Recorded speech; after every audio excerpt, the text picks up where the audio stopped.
saw the way man look at the woman. I said, okay, I can't produce an heir. So going to my maid servant. Now what would you say, guys? Come, where's Bonnie? Harrington? Where there? She's here. She's not here. Cool. Be careful.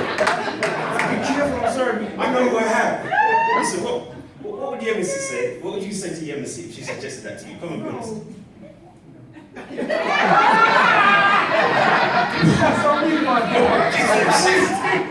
What would you answer? How would you reply if she said, go into my... No. Amen.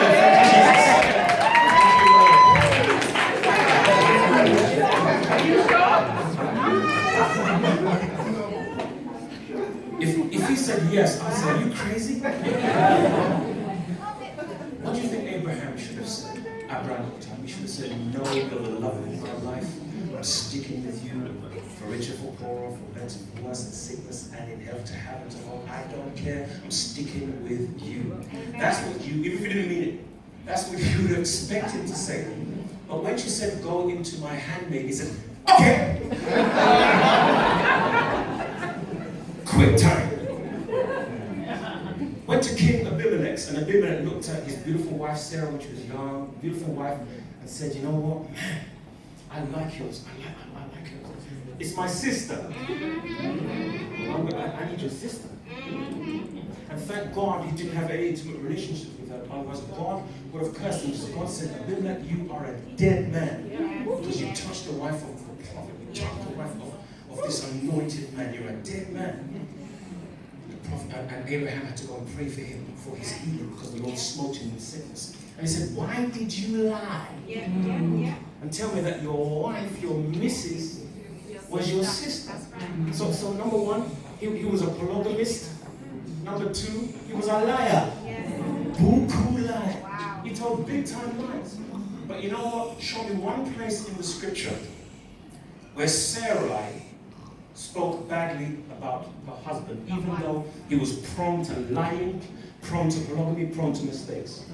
You know why? Because she knew that he was going to be the father of faith. She knew that he was anointed. She knew that God had a plan and a purpose and a destiny for him. She knew he was destined for great things, so she refused to speak against the destiny of God in his life. Ladies and gentlemen, let me tell you something, especially the sisters. Try to recognize who you have in your house. Because you know what? He's the seed. Abraham was the seed. You are the seed. Are you ready? Your husband is the seed. You are the fertilizer. Get that? Your husband is the seed. What seed? Seed is potential. That's what seed is. But seed needs fertilizer. It needs fertilizer. And the fertilizer destines and determines whether that seed is going to grow fruitfully or not. Look at a married lady or a sister in the house and say, listen, your man is the seed, you are the fertilizer. Your man is the seed, you are the fertilizer. It's the truth. Proverbs 31:26, she opened her mouth. And the King James uses the word openeth, which means stretch out wide. When it comes to her husband, she stretches out her mouth wide with what? Gossip? With belittling or defamation? No. She stretches out her mouth wide with wisdom, and in her tongue is the law of kindness. She always speaks well about her man. I told you about the lady last week who was describing her man. I thought she was living with Batman or something at home. And when we saw him, he was the complete different, the complete alternative. But she built that man up to greatness. Proverbs 12:4, a virtuous woman is a crown to her husband. She's the crown on the husband's head. But she that maketh ashamed is as rottenness in his bones. It's not your duty to go and shame your husband. It's not your duty to go and shame the man that you even are a spouse to, join to. Because when you do that, guess what? You're just shaming yourself. Brothers, if you walk into a room filled with your wife's friends, if they don't go, hi, how you doing? God, good to see you. Yeah. We've heard so much about you. And sit you down, they'll honor you, the tea, coffee, they'll do anything for you. You enter into a room, and it's like,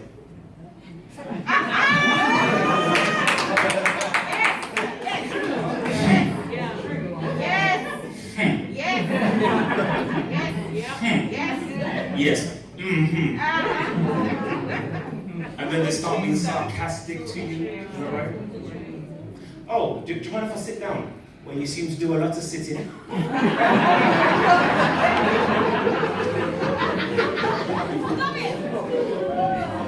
I need 3 men just to shake your head and nod it back. You don't shake your head off. Come on, help me, brothers. Thank you all for your brave. Everyone shouts, speak well of him. Speak well of him. Don't shame him. Number 8, very quickly. Number 8, very, very, very quickly. Then we're going to pray. Number 8, very quickly. Study him. Amen. Study him. How many of you sisters have taken time out to study? I don't understand him. The more I try, it's the more I fail. The more I try to go forwards, it's the more I'm going backwards. Have you studied him? Nope. Do you understand him? Nope. Do you know what his likes are or his dislikes? I'm talking about simple things. Let me just give you a background first. Let me give you a background first. I don't want you guys are causing trouble over here. If you want to be a doctor, you've got to go to university. If I was on the surgeon's table, surgeon's bed, and I had a local anesthetic, and this guy shaved my head, pulled all the markers where he was going to make the incisions. Then I spoke to him and said, so your qualifications, tell me what you've done. He said, oh, I'm a carpenter. Hey! Jesus. And I make bedsteads. I make bed frames.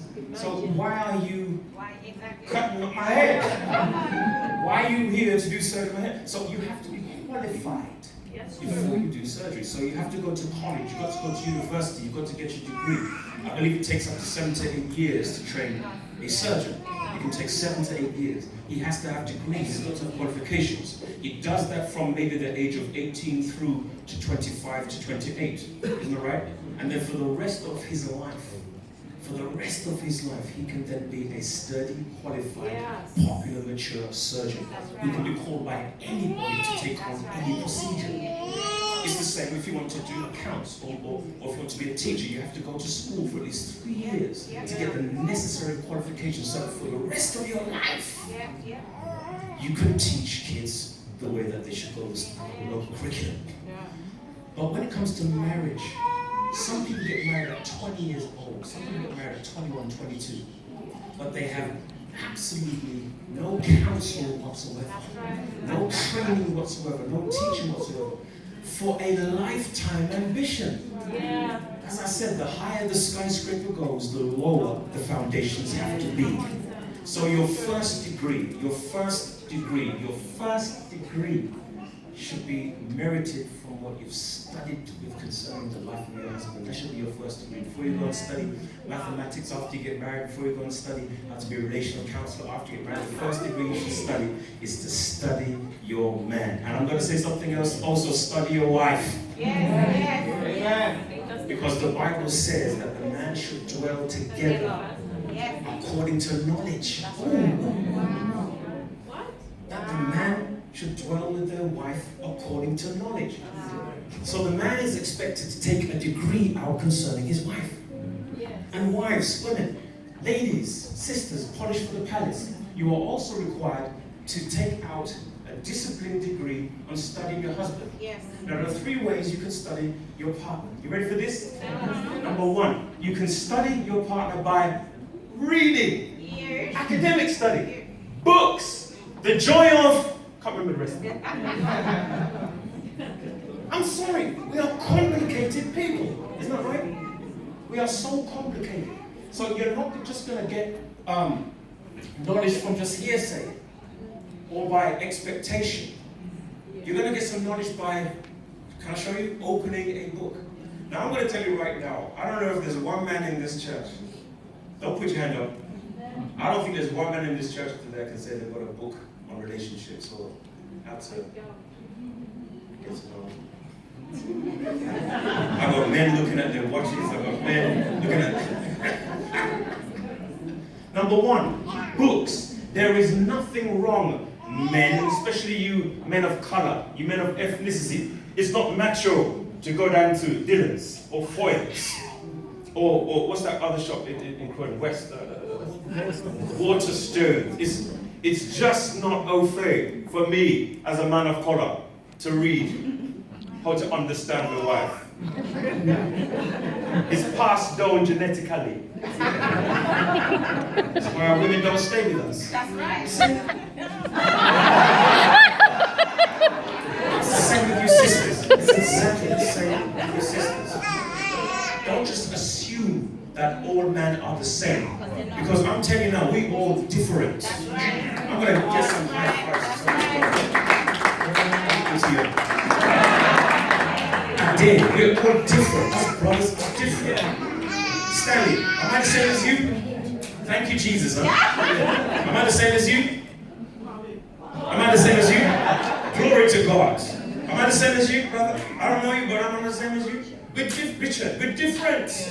We all have different attitudes, different behaviors, different likes. So just because you had 3 relationships before you got married, you can't just assume that Kevin is exactly the same as those other 3 guys before me, because we're not. We are different. I'm a child of God. I'm a man of God, made after God's image and His likeness. I am proud to be unique. Why do I have to change just to fit into your box?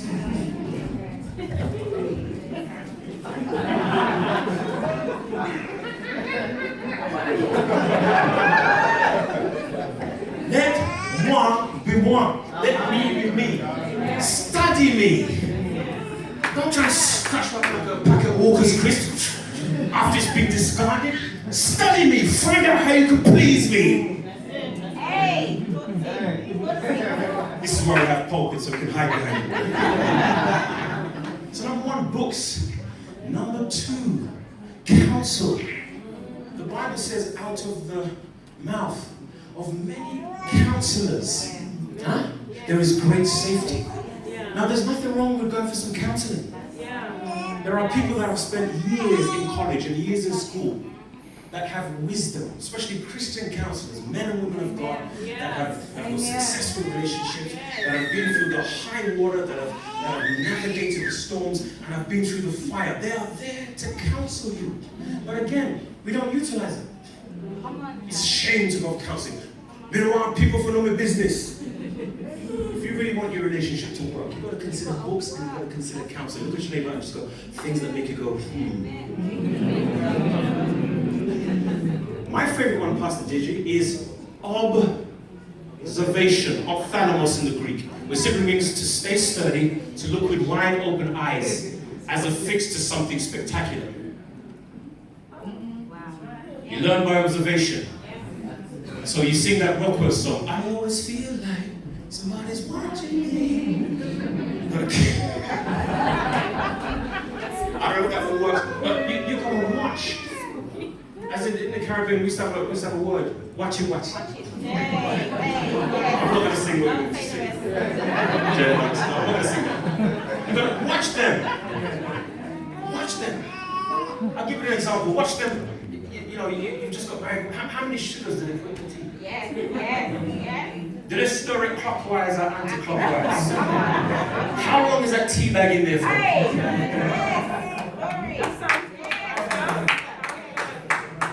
He has a fry-up every first Saturday of the month. And he toasts the bread, and it's lightly toasted. He doesn't like that cheap, fatty, streaky bacon. He likes Danish packed bacon. His eggs have to be perfect. Perfect. Turned over easy. 3 granules of salt, black pepper, a little bit of Jamaican Econo hot pepper sauce. And then the top slice to conclude the meal. The the top slice of toast must be buttered. That's right. Huh? And it must be cut triangularly. Yes, Of course, with a topping of beans and parsley.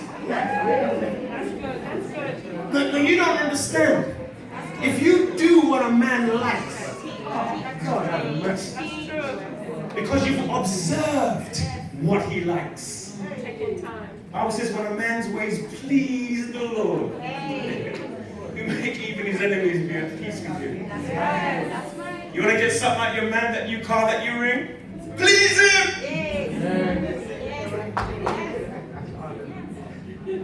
That's going to require. Touch your neighbor. If you're a woman, touch your neighbor and say, please your man.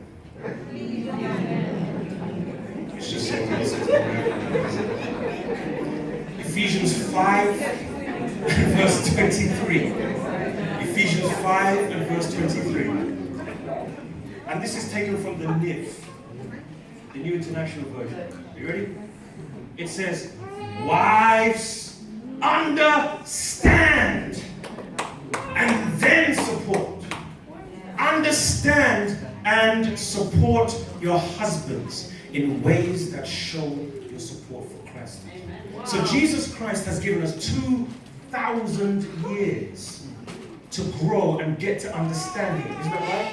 Paul puts it like this: oh, that I may know him in the fellowship of his suffering and in the power of his resurrection, even being made conformable to his death. Isn't that right? They that do know, and this word know is intimacy. They that do know the name of their God shall be strong and do exploits. So there's power in getting to know your husband. Now, some of you ladies may think this is very trivial and very base and basic, but I'm gonna give you a key that will change your life. Run the bar for your husband. Only the understanding of the knowledgeable know what I'm talking about. Run that bar. There's just something about doing little things for your man. I work just as hard. I'm doing 3 hours more than him. There's a lady in this room. There's a lady in this room. And I know this for a fact. She worked much more hours than her hubby. And she used to work for the post office down at that big one. What's it called again? Something. Mount Pleasant. And I can't tell you who it is, but she used to get up in the morning, early in the morning at 3 o'clock. I can't tell you who it is, but she's just to make husband's dinner and breakfast before the husband would even get up. The husband used to leave at 6. You know, I wish I could tell you who it was. She was amazing, absolutely amazing. And then,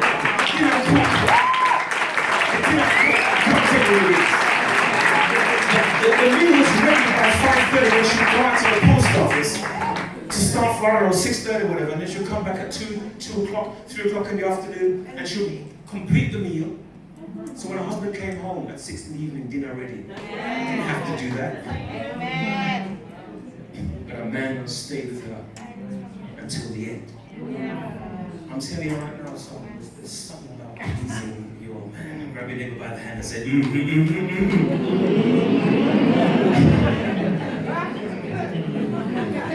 We are the bride of Christ. Jesus is the bridegroom. He's given us 2,000 years to get to know him. He said in Matthew 11:29, take my yoke upon you. Sign up for my course. And then he said, and learn of me. Become students of me. You might think that's arrogant, but I want you to take on the yoke of your man. Learn him. Learn what he likes and he doesn't like. And don't spitefully do what he doesn't like just to upset him when you're upset with him.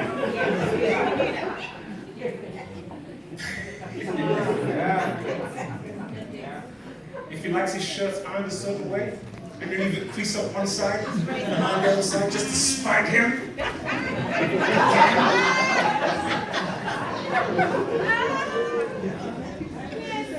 Are you with me today? He says, for I am meek. He's explaining, I am. This is me. This is who I am. For I am meek and lowly in heart. When you've got to know me, when you've studied me, when you've taken my yoke upon yourselves and you've learned of me, he says, then you're going to find rest for your souls. 1 Peter 3:7. Likewise, your husbands dwell with them according to knowledge. Amen to the glory of God. Now, I've run out of time. So you students that have your pens and your papers, and I will be publishing this on our WhatsApp page today. Amen. Glory to God. Amen. Right, number 9, I'm not going to dwell on this because you know we're walking out, but be stylish. Yep. Amen. Keep up to date with your wardrobe.